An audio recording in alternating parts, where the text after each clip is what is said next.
Las circunstancias bajo las que Joram Turmore se convirtió en viudo nunca fueron popularmente comprendidas. Yo las conozco naturalmente, pues yo soy Joram Turmore.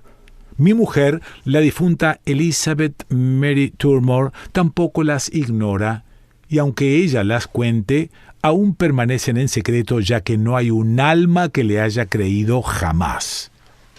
Cuando me casé con Elizabeth Mary Johnnin era muy rica. De lo contrario, yo no hubiese podido afrontar el casamiento, puesto que no tenía un centavo y el cielo no había puesto en mi corazón ninguna intención de ganarlo.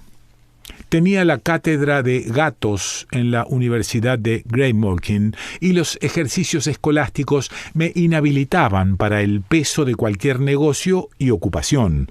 Además, yo no podía olvidar que era un Turmore, un miembro de la familia cuyo lema desde el tiempo de Guillermo de Normandía había sido laborare est errare. La única infracción que se conoce de la sagrada tradición familiar ocurrió cuando don Aldebarán Turmore, ilustre ladrón del siglo XVII, asistió personalmente a una difícil operación llevada a cabo por algunos de sus empleados. Esa mancha sobre nuestro blasón no puede contemplarse sin sentir la más desgarrada mortificación. Naturalmente, bajo tan apremiantes circunstancias, vi a Elizabeth Mary como a una suerte de especial providencia.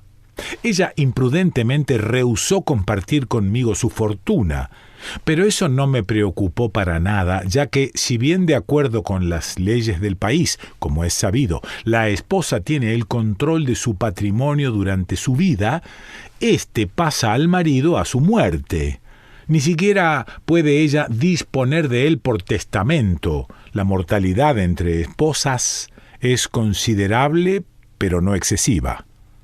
Habiéndome casado con Elizabeth Mary y en cierta forma habiéndola ennoblecido, haciéndola una Turmore, sentí que la forma de su muerte debía igualarse a su distinción social.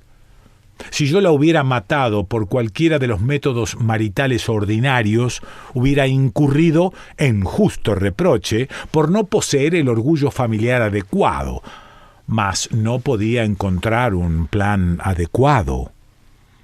En esta emergencia decidí consultar el archivo Turmore, una valiosa colección de documentos, incluidos los registros de la familia desde el tiempo de su fundador en el siglo VII de nuestra era.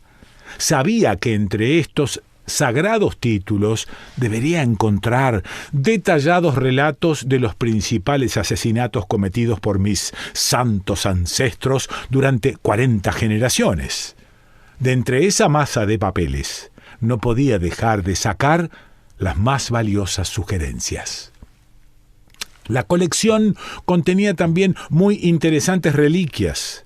Había títulos de nobleza concedidos a mis antepasados por hacer desaparecer atrevida e ingeniosamente a pretendientes al trono o a sus ocupantes, estrellas, cruces y otras condecoraciones atestiguando servicios del más secreto e innombrable carácter, heterogéneos regalos de los conspiradores más grandes del mundo que representaban un valor monetario intrínseco incalculable.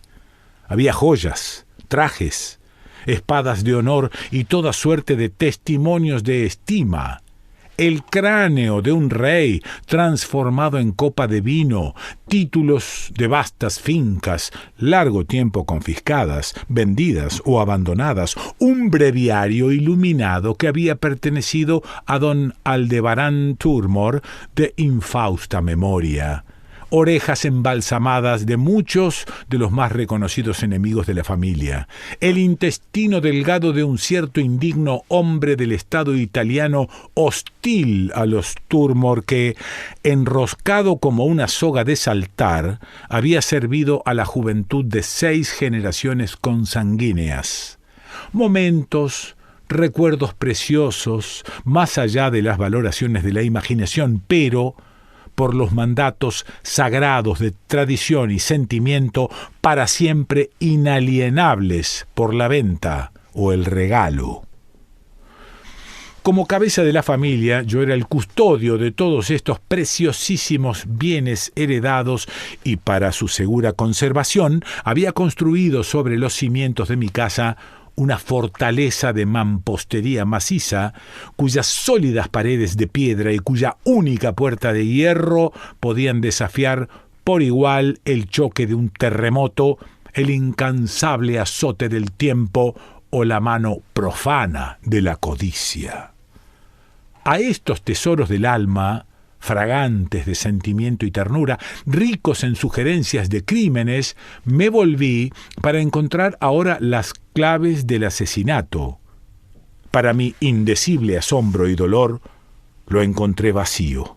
Cada estante, cada cajón, cada cofre había sido saqueado. De tan única e incomparable colección no quedaba vestigio.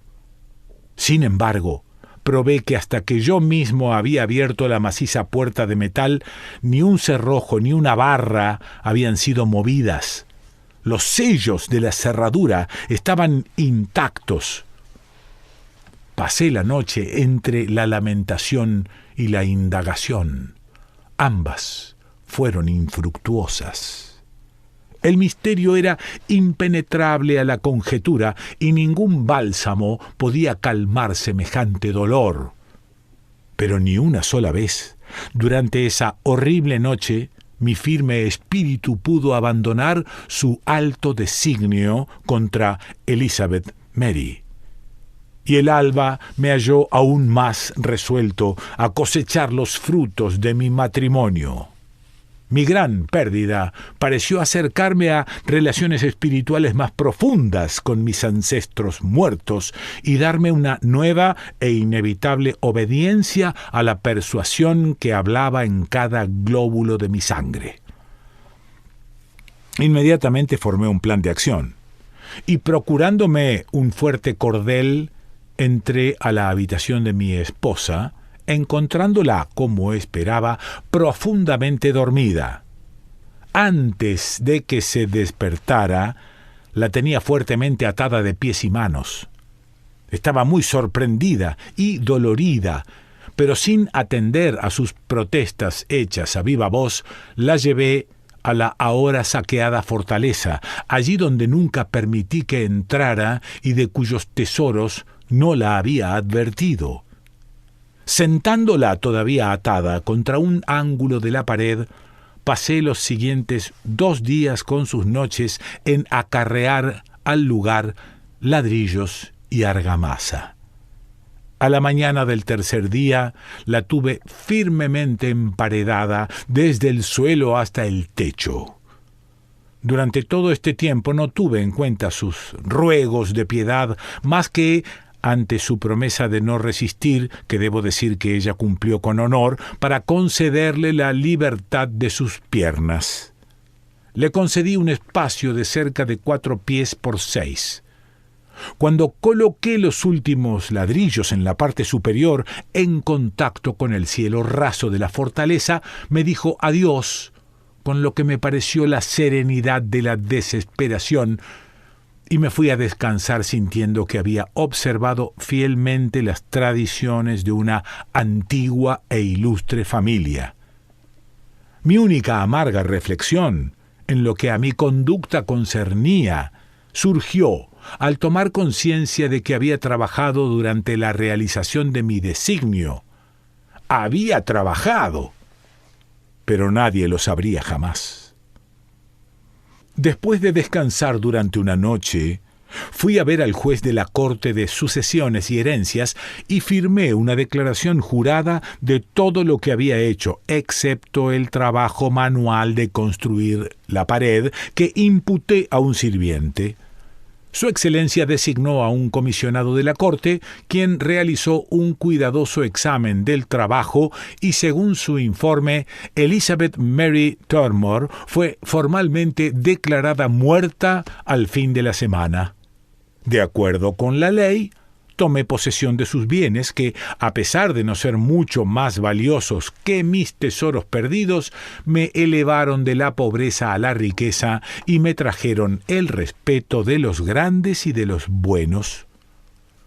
Unos 6 meses más tarde me llegaron extraños rumores. El fantasma de mi mujer muerta había sido visto en distintos lugares de la región, pero siempre a una considerable distancia de Graymalkin. Estos rumores, de cuya auténtica fuente no me pude enterar, diferían en varios detalles, pero eran semejantes en atribuir a la aparición un alto grado de prosperidad mundana aparente, combinada con una audacia poco común en los fantasmas. No solo estaba el espíritu ataviado con ropajes costosos, sino que caminaba a mediodía y más aún conducía. Me sentí indeciblemente molesto con estos cuentos y pensando que podría haber algo más que superstición en la creencia popular de que solo espíritus de los muertos no enterrados pueden caminar sobre tierra, decidí llevar a algunos obreros equipados con picos y barras hacia la fortaleza en la que nadie había entrado durante mucho tiempo. Les ordené demoler la pared de ladrillo que había construido alrededor de la compañera de mis alegrías. Había resuelto dar al cuerpo de Elizabeth Mary un entierro como el que creía que su parte inmortal aceptaría, como un equivalente de privilegio de encontrarse a gusto entre las apariciones de los vivos. En pocos minutos volteamos la pared y, metiendo una lámpara a través de la brecha, miré adentro. Nada, ni un hueso, ni un cabello, ni un jirón de ropa. El angosto espacio que, de acuerdo con mi testimonio, contenía legalmente todo lo que había sido mortal de la difunta señora Toormore, estaba absolutamente vacío. Este admirable descubrimiento, para una mente ya perturbada por tanto misterio y excitación, era más de lo que yo podía soportar. Lancé un grito y caí en un estado de paroxismo. Durante meses estuve entre la vida y la muerte, afiebrado y delirante. Al verano siguiente tuve ocasión de visitar mi bodega, en un rincón de la cual había construido la fortaleza, que hacía tiempo se encontraba en desuso. Al mover un tonel de oporto, lo arrojé con fuerza contra la pared medianera y me sorprendió descubrir que desplazaba 2 grandes piedras cuadradas que formaban una parte de la pared. Apoyando sobre ellas las manos, las empujé fácilmente y, mirando a través del hueco, vi que habían caído dentro del nicho en el cual yo había emparedado a mi lamentada esposa. Frente a la abertura que su caída había dejado, a una distancia de 4 pies, estaba la pared que mis propias manos habían construido a fin de encarcelar a la infortunada y gentil esposa. Ante una revelación tan significativa, comencé a explorar la bodega. Detrás de una hilera de barriles encontré 4 objetos muy interesantes desde el punto de vista histórico, pero sin valor alguno. En primer lugar, los restos enmohecidos de un traje ducal florentino del siglo XI. Segundo, un breviario de resplandeciente pergamino con el nombre de don Aldebarán Toormore inscripto en colores en la primera página. Tercero, una calavera transformada en copa y muy manchada de vino. Cuarto, la cruz de hierro de un caballero comendador de la Orden Imperial Austríaca de asesinos por veneno. Eso era todo. Ni un objeto que tuviera valor comercial, ni papeles, ni nada. Pero esto era suficiente para aclarar el misterio de la fortaleza. Mi esposa había adivinado tempranamente la existencia y el propósito de este apartamento y con la destreza del genio había efectuado una entrada desprendiendo las 2 piedras de la pared. en diferentes oportunidades y a través de esta abertura había sustraído la colección entera que, sin duda, logró convertir en dinero. Cuando con un inconsciente sentido de la justicia, cuyo recuerdo no me trae ninguna satisfacción, decidí emparedarla, por alguna maligna fatalidad escogí aquella parte donde estaban las piedras removidas y sin duda, antes de que hubiera terminado mi trabajo, ella las movió y deslizándose hacia la bodega, las volvió a colocar en su sitio. Se escapó del sótano fácilmente, sin ser observada, para disfrutar de sus infames ganancias en lejanos lugares. Me he esforzado en procurar una orden de prisión, pero el dignísimo varón de la Corte de Sumarios y Condenas me recuerda que ella está legalmente muerta y dice que mi único recurso es apelar ante el jefe de cadáveres y solicitar una orden de exhumación y resurrección. Tal parece que debo sufrir sin remedio este enorme daño a manos de una mujer desprovista tanto de principios como de vergüenza. Ambrose Bierce.